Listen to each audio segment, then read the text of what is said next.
Welcome to From Roots to Renaissance, celebrating the journey and influence of the first African families. This is the second annual Honorees presentation. I am, again, Stephanie Miller, Vice President of the South Atlantic District and the co-chairman of the Honorary Committee.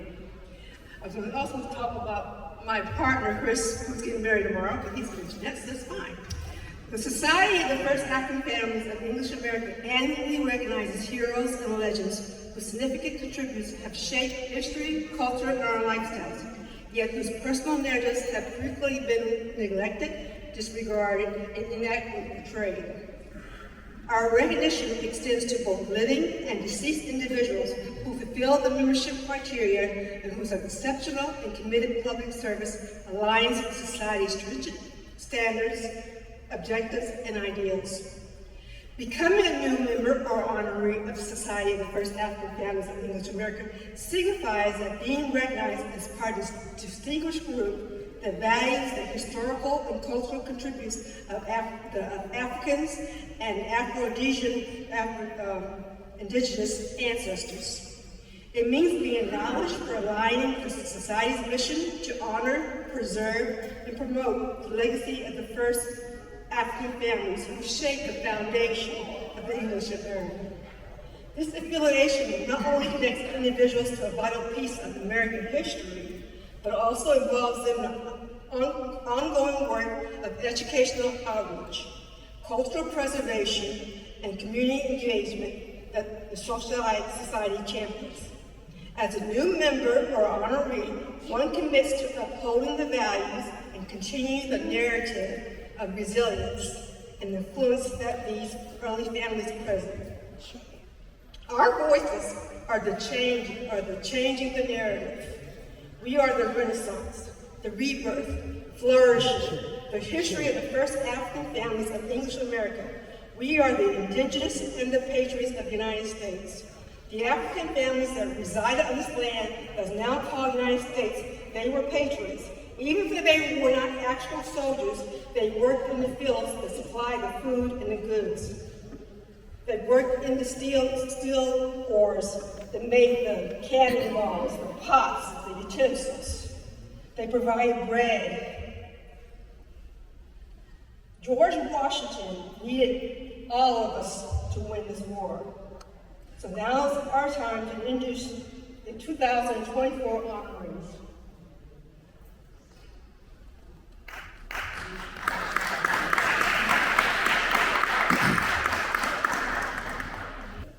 Private Prince Ames, of African indigenous descent, was enslaved by Captain Benjamin Ames of Andover, Massachusetts.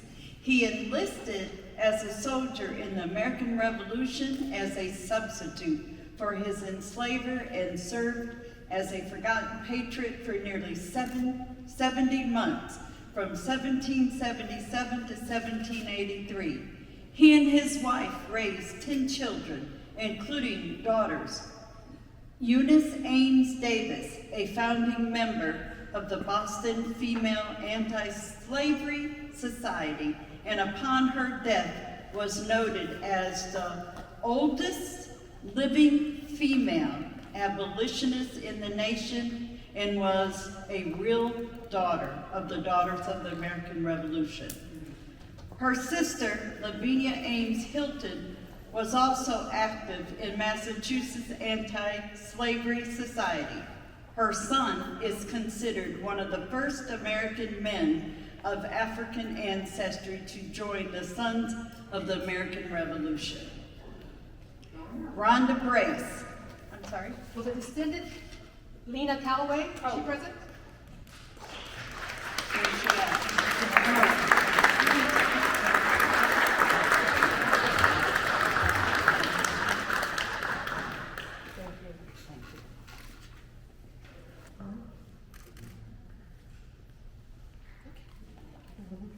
Thank you. Rhonda Brace, of the great state of Massachusetts, an independent scholar and appointed historian for the Brace family lineage, participated in the first global conference on slavery past, present, and future held at Mansfield College, Oxford University in England. Brace's work illuminates the persistent global struggle against slavery, focusing on her ancestors' transition from enslavement in West Africa to a Revolutionary War soldier, farmer, and abolitionist. Documented in The Blind African Slave, his life story of capture and subsequent fight for freedom with the Continental Army highlights the Brace family's historical journey.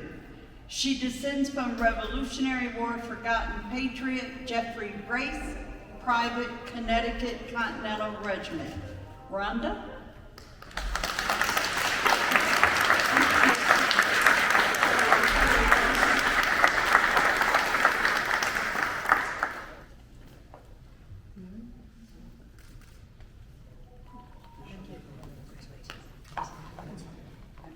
Alelia Bundos of the Great District of Columbia, an Emmy Award-winning journalist, she authored On Her Own Ground, The Life and Times of Madam C.J. Walker, which was adapted into a Netflix series.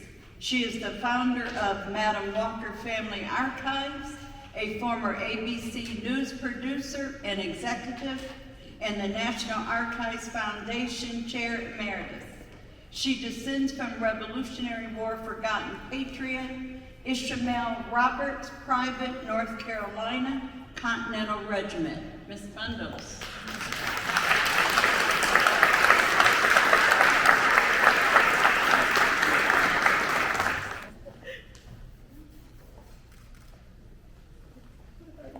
Joseph Lewis Cook. I'm not going to try the name. Posthumously of great state of New York, a forgotten patriot of the American Revolution, obtained the position of Lieutenant Colonel, becoming the Continental Army's most senior officer of both the African American and Native American heritage, born around 1736 to an African father and an Abenaki Native American mother. Cook was adopted by the Mohawk family after being captured during a raid. A Mohawk leader and warrior, he earned distinction in the French and Indian War. Post-war, he dedicated himself to indigenous rights and land advocacy for the Mohawk and other Iroquois allies. He passed away in 1786, celebrated for his bravery, leadership, and commitment to justice. Joseph Lewis Cook. Jennifer Horsley.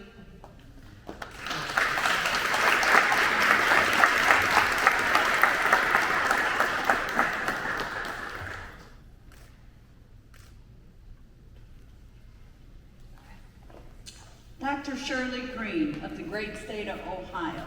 She is the author of The Revolutionary Blacks Discovering the Frank Brothers, Freeborn Men of Color, Soldiers of Independence, a journey based on her family's military service.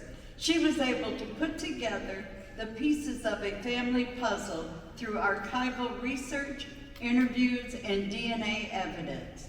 In addition to providing context and substance to the Black experience during the war, she underscores the significant distinction between free Blacks in the military service and those who have been enslaved, and how they responded in different ways to the harsh realities of racism. Dr. Shirley?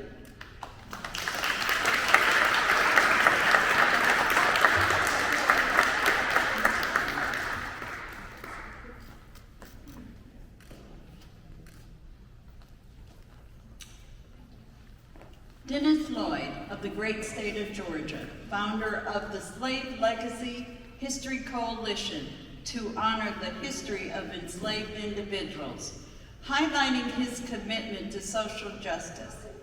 His lineage traces back to Darby Vassell, a notable abolitionist and key figure within the Boston free instrument Boston Black community, who was the son of Tony and Cuba, enslaved individuals owned by a family instrumental in the enslavement of establishment of Harvard's Law School. Alumni of Boston State College and postgraduate of Howard University, he showcased bravery as an aerial assault door gunner in the Vietnam War, earning Army aircraft's crewman wings. Lloyd contributed to the Boston Redevelopment Authority and the Boston Globe and engaged in property development. Active in the historic Charles Street African Methodist Episcopal Church in Roxbury and St. Paul's Episcopal Church in Atlanta. Dennis Lloyd.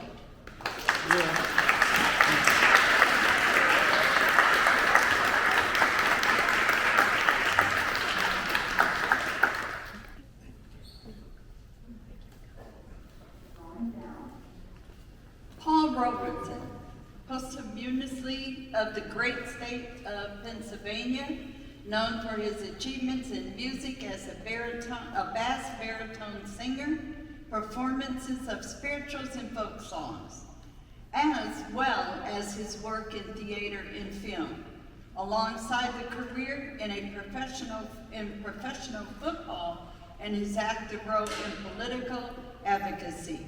Born in 1898 in Princeton, New Jersey, Robinson excelled academically and athletically at Rutgers University before pursuing law at Columbia University. Through roles in Othello and the Emperor Jones, he challenged racial prejudices in the American theater.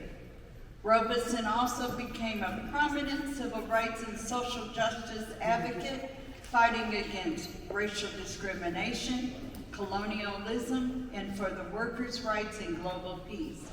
Robeson's commitment to art and human rights crafted a legacy that inspires beyond his passing in 1976. He descends from Cyrus Bastille, known for his roles as a brewer, baker, abolitionist, and community leader. Miss Joyce Mosley. She is our Vice President of the Military Area.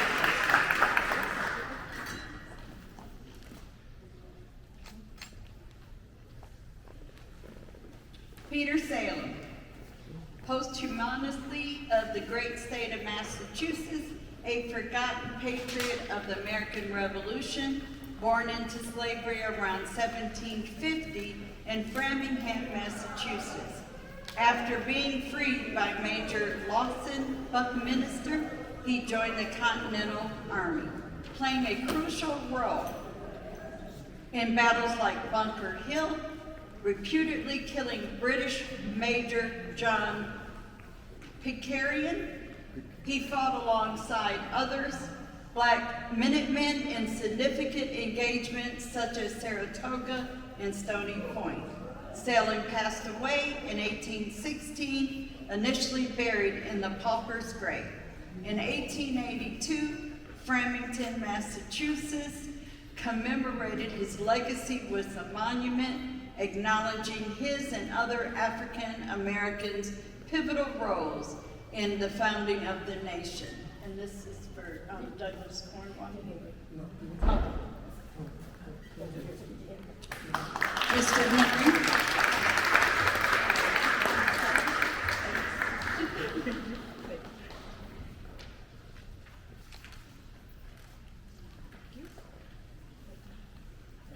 Phyllis Wheatley of the great state of Massachusetts, recognized as the first African-American woman and only the third woman to publish a book of poems. The publication of poems on various subjects, religious and moral, brought her fame in England and the American colonies. Wheatley was born in West Africa around 1753 and was kidnapped to America. She was educated by her captors, mastering English, Latin, and Greek. and reading both classical and contemporary works. Many of America's founding fathers, including George Washington, paid tribute to her, with Washington himself penning a letter to her. Her legacy lives on as a cornerstone of American literature, representing the rise of African-American literary voice and the intricate connections between identity, race, and freedom in her time. Ms. Jill Snyder.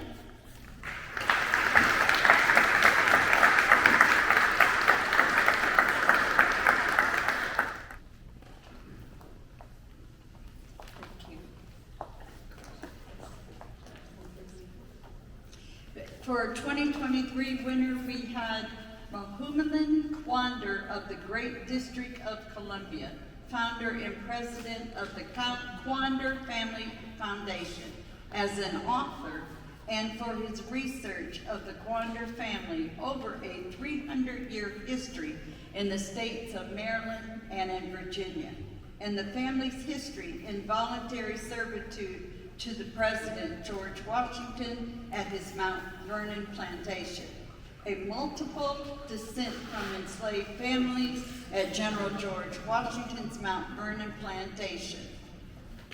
And we have someone here. She's right there. Mr. Quadri. I knew you were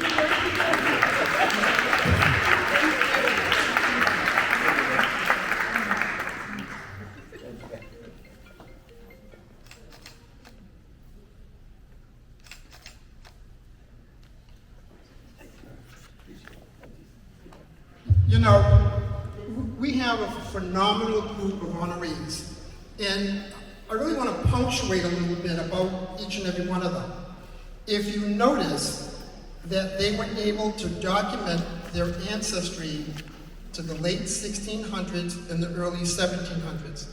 And we know all so often people will say, no African American can do that.